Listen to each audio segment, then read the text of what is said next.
Presiden Joko Widodo menjenguk cendekiawan dan budayawan MH Ainun Najib atau Cak Nun yang tengah dirawat di RSUP Dr. Sarjito Yogyakarta.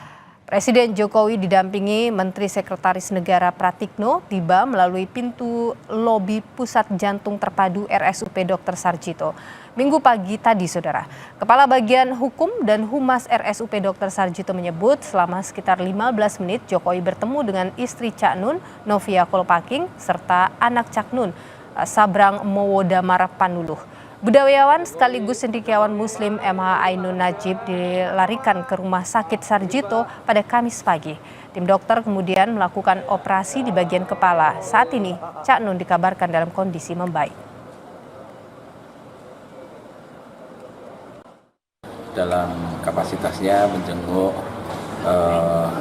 Pak MH Ainun Najib di RSUP Dr. Sarjito ini.